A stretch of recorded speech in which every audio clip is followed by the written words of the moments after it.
কোম্পানিতে যারা যারা আছে তারা তারা সবাই জালিয়াত, গরিবের পাশে কেউ নাই, শ্রমিকের পাশে কেউ নাই। আমরা 3 মাসের বেতন পাই, আমাদের কাজে ডাকে আইনি হারিয়া জিনিসপাতি উদ্ধার করে চলে গেছে, চুরি করে ডাকাতি করে পুলিশ নিয়ে এসে সেনাবাহিনী পর্যন্ত নিয়ে এসে আমাদের মারধর করিয়া জিনিসপাতি তুলে নিয়ে গেছে। আর হারুন ভাই আটকাবি জন্য হারুন ভাই আগে সেনাবাহিনী নিয়ে এসে ওর পুলিশ দিয়ে ধরা দিয়ে থানায় নিয়ে যা আটকা পাবনা নিয়ে গেছে, চালান করে পর্যন্ত দিছে ঘুষ দিছে গিয়ে, তারপরে এনকে মালামাল তুলে নিয়ে গেছে।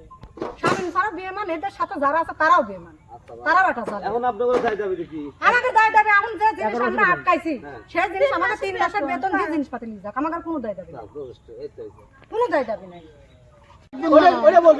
স্বামী ছাড়া একটা জালিয়াত, যে কোনো কোম্পানিতে যারা যারা আছে তারা তারা সবাই জালিয়াত, গরিবের পাশে কেউ নাই, শ্রমিকের পাশে কেউ নাই। আমরা 3 মাসের বেতন পাই, আমাদের কাজে ডাকে আইনি হারিয়া জিনিসপাতি উদ্ধার করে চলে গেছে, চুরি করে ডাকাতি করে পুলিশ নিয়ে এসে সেনাবাহিনী পর্যন্ত নিয়ে এসে আমাদের মারধর করিয়া জিনিসপাতি তুলে নিয়ে গেছে। আর হারুন ভাই আটকাবি জন্য হারুন ভাই আগে সেনাবাহিনী নিয়ে এসে ওর পুলিশ দিয়ে ধরা দিয়ে থানায় নিয়ে যা আটকা পাবনা নিয়ে গেছে, চালান করে পর্যন্ত দিছে ঘুষ দিছে গিয়ে, তারপরে এনকে মালামাল তুলে নিয়ে গেছে। স্বামী ছাড়া বেমান, এদের সাথে যারা আছে তারাও বেমান, তারা বাটা চালে। এখন আপনাদের দায় দাবি কি? আমাকে দায় দাবি এখন যে জিনিস আমরা আটকাইছি সেই জিনিস আমাকে 3 মাসের বেতন দিয়ে জিনিসপাতি নিয়ে যাক, আমাদের কোনো দায় দাবি নাই, কোনো দায় দাবি নাই। হ্যাঁ, আমি মোহাম্মদ হারুন খান, মেইনাস অ্যাগ্রোলিমিট কোম্পানিতে পার্সেস অফিসার হিসাবে চাকরি করতাম। 2025 সালে 10 আগস্টে ফ্যাক্টরি রানিং ফ্যাক্টরি বন্ধ করে দিয়ে বালাবাল এখান থেকে শিপিং করে সিরাজগঞ্জ নিয়ে যায়। এখন মালিক পক্ষের মধ্যে কী হয়েছে তাদের বিষয়।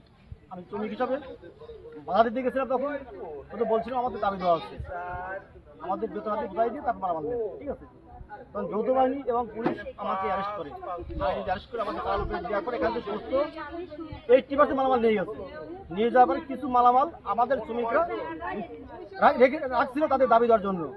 আজকে সেই মালামাল তারা অবৈধভাবে না জানিয়ে এখান থেকে যখন বের করে এই শ্রমিকরা এসে আজকে বাধা দিচ্ছে।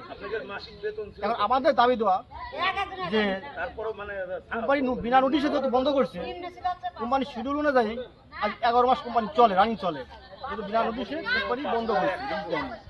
আমাদের দাবি তো আমাদের বেতন বকে আছে, এগুলো দেওয়ার পরে আমাদের সাথে আমাদের মামলা করছে, আমাদের শ্রমিক 5 জনের মামলা করছে, মামলা প্রত্যাহার করবে, আমাদের বেতন দিবে, তারপর এখান থেকে মালামাল নিয়ে যাবে,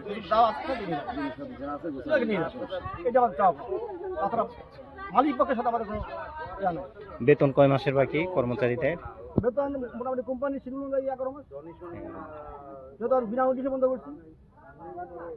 আমরা ডিসি অফিসে গেছি, আমরা এটা প্রেস ক্লাব করছি, আমরা এটা শ্রম অধিদপ্তর জানাইছি। মালিক পক্ষ ওখানে গেছিল, বলছে ঠিক আছে আপনাদের দাবি দাওয়া মানবো। এ পর্যন্ত না মেনে এখন কি করছি, এখন বিনা ইয়াতে আমাদেরকে জোরপূর্বক এখান থেকে মালামাল নিয়ে যেতে না জানি। মালিকের নাম কি? শামীম আহমেদ, মেইনাস গ্রুপের এমডি শামীম আহমেদ, এবং সাব্বির আহমেদ হচ্ছে আপনার কোম্পানির চেয়ারম্যান। এসব আরও অনেকে আছে, সবাই করতে পারবো। মালিক কোম্পানির মোট মালিক ছিল 5 জন। 5 জনের নাম বলেন, কে কে ছিল? শামীম আহমেদ, মাহফুজুর রহমান, তারপরে ফজল করিম, আর 2 জনের নাম আমি জানি না, আব্দুল আবাল, এই 4 জন আমার জানি না।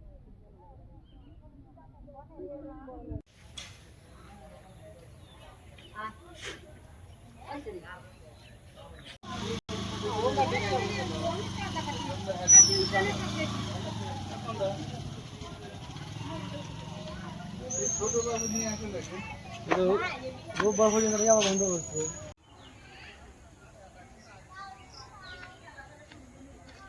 কি করবেন?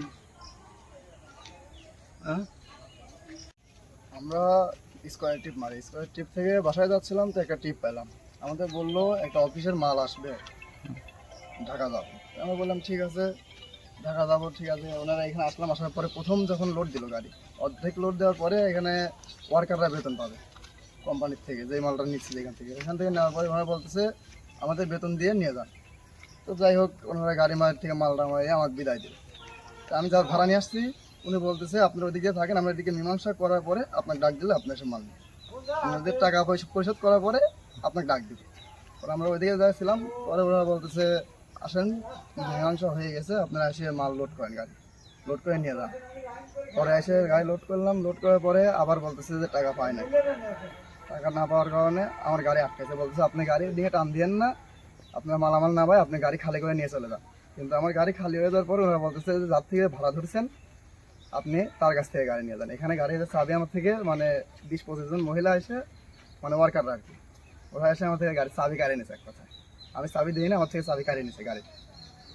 এখন আমি এখানে বসে আছি।